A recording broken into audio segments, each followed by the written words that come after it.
Adaptive cruise কন্ট্রোলে গাড়িটা দেওয়া আছে, প্লাস আপনার এই গাড়িটাতে যে ক্লাস্টারটা দেওয়া আছে সেটা কিন্তু আপনার ডিজিটাল এবং একই সাথে অ্যানালগ, যেটা আপনি চাইলে এখান থেকে অনেক ইনফরমেশন আপনি এখান থেকে কালেক্ট করতে পারবেন।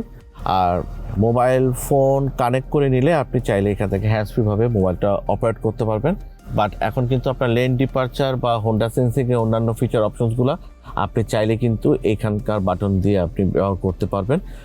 এই গাড়িটাতে আপনার ফুললি অটোমেটিক ক্লাইমেট কন্ট্রোল থাকবে, এবং যেহেতু এটা ইএক্স প্যাকেজের গাড়ি, এই গাড়িটাতে কিন্তু ড্রাইভার সিট এবং ড্রাইভার পাশের সিটটাতে আপনার সিট হিটিং অপশনটা দেওয়া আছে, যেটা আপনি চাইলে এখান থেকে কন্ট্রোল করতে পারবেন। সিট হিটারের পাশাপাশি আপনার সাইড ভিউ মিররে কিন্তু হিটিং অপশন দেওয়া আছে।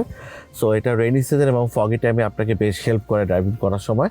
আর এখানেও আপনার ইউএসবি চার্জিং পোর্ট প্লাস আপনার কনভেনশনাল পাওয়ার আউটলেট দেওয়া আছে, এখান থেকে আপনার মোবাইল আপনি চার্জ করতে পারবেন। আর এখানে দেখবেন একটা স্পোর্টস বাটন আছে, এই বাটনটা অ্যাক্টিভেট করে আপনি চাইলে কিন্তু আপনার গাড়ির প্যাডাল শিফটার ব্যবহার করে ম্যানুয়ালি গাড়িটা ড্রাইভ করার এনজয়মেন্টটা ফিল করতে পারেন। হোন্ডা গ্রেসের গাড়িটাতে কিন্তু